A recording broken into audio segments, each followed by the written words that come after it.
Poppin' B. Purpok here, and welcome back to another episode of Race the Ramen, the show where I attempt to review something unscripted and the amount of time it takes to boil an instant ramen. And today we'll be taking a look at Monkey Man! Showing now in theaters. Alright, we're going to start the timer right now. Okay. So, Monkey Man. This is a recently released action film that came to theaters, written, directed, and starring Dev Patel, who you probably know from a number of different movies. He's been around acting for a long time. He's been in classics like Slumdog Millionaire, The Green Knight, The Last Airbender, lots of things over the course of his lifetime. And this is his directorial debut, his first film, feature film he's done himself. And apparently, the buzz that's been surrounding this movie, been making some waves in the magazines and articles and news and stuff like that, is that this movie was originally going to be straight to Netflix, and Netflix was even considering like dropping it, maybe even shelving it or something, for how much it has all these political references to modern India and all of this like very directly culturally Indian stuff. Maybe they thought was alienating or too risky or something.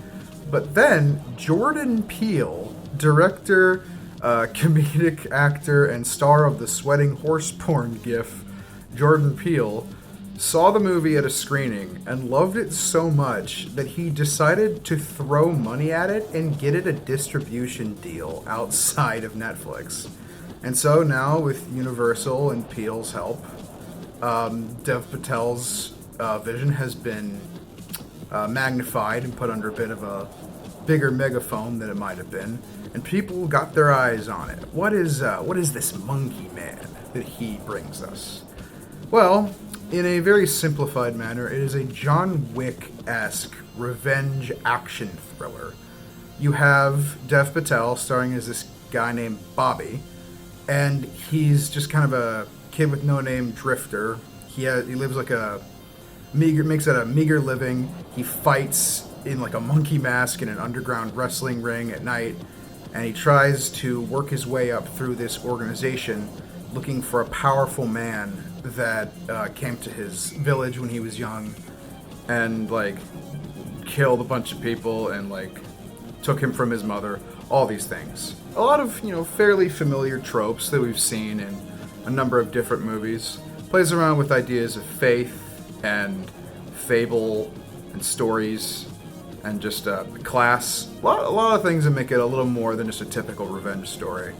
And that is much appreciated. It has a ton of personality and flavor. And for Dev Patel's first film, while I do have to agree with some people's complaints that there's a little too much shaky cam in a bunch of the action scenes, it was hard to tell what was going on parts of the time. That all said, so much of this movie looks incredibly striking. Tons of really cool and interesting shots and just really interesting visuals. It's a really small thing, but at one point during a fight scene, they cut to like a fish in a tank, and the fish goes like it's reacting to the fight scene, and little decisions like that stick out in my mind. It has a surprising amount going on, and for like a 2-hour long action movie, it's paced pretty briskly. I did feel the length occasionally, but I'd say that most of those slower scenes are for the benefit of a slow but sure build up for a satisfying payoff, which is definitely what this movie has. I'd say that's most of what it is. It's basically just point A, point B storytelling with a lot of cool little moments and fun action scenes in between. And I think it's really good. I think it's definitely worth checking out if you're a fan of these sort of John Wick style action movies. You should know this movie is rated R, and it earns that R. Fairly bloody, very violent, people getting shot and stabbed and burned and getting their pieces chopped off and all that. Very satisfying action scenes and good choreography. Solid soundtrack. I was hoping for a little bit more I don't know, traditional Indian music. I don't know. I just like that stuff, and my familiarity with Indian cinema is pretty limited as it is.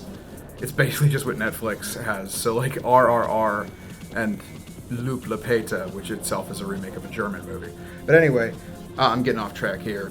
Dev Patel has clearly put so much effort and passion into this project.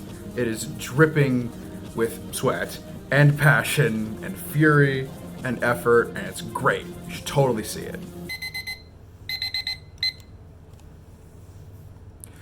Hopefully that gives you a decent impression of what I think of the film. It's hard not to spoil this one. I kept the more specific plot details out of the way.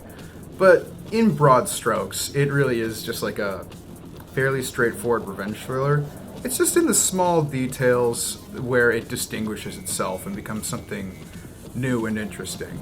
Really, really gripping and cathartic, satisfying violence and action. And a certain, like, grittiness and, like, blunt honesty that a lot of mainstream action movies don't really have. It does have some of the same problems as certain action movies. I mean, the shaky cam is a problem. I wouldn't say all the characters are the strongest, necessarily. Dev Patel's lead is interesting and has his layers, and it's fun to watch him fight and just, like, show nearly all of his emotions through just his fantastic expressions and everything. And I can tell that he has a strong career ahead of him if this is how he starts things off. What a, like a straight out the gate, bursting with confidence kind of movie. I give Monkey Man an 8 out of 10. You should absolutely check it out. I'm really glad it got a release in theaters because it totally deserves one. It's crazy that, like, so many people, Netflix, Paramount, Warner Brothers, all these companies are just like, I don't know if people are going to want to watch this, when people definitely would have wanted to watch it, when it's like clearly a really solid, well-formed movie. It seems like they almost don't know a good thing from a stick up their ass. I'm glad Melvin Sneedley himself, Jordan Peele, was there to tell them they were stupid and to give them money so he could make more people see it. But yeah, really solid action movie. And I would recommend it to basically everyone who likes a good bout of fisticuffs, knifing, and shooting with a nice presentation. Yeah. I'm kind of like downplaying it because I don't want to hype it up too much, but my theater was really enjoying it, and maybe you will too. And now, even though I've already done it at the beginning of this review, I feel obligated to reference Monkey Man from Hey Arnold, because as soon as I learned this movie existed and learned the name, that was all I could think of. So, one more for the road. Monkey Man!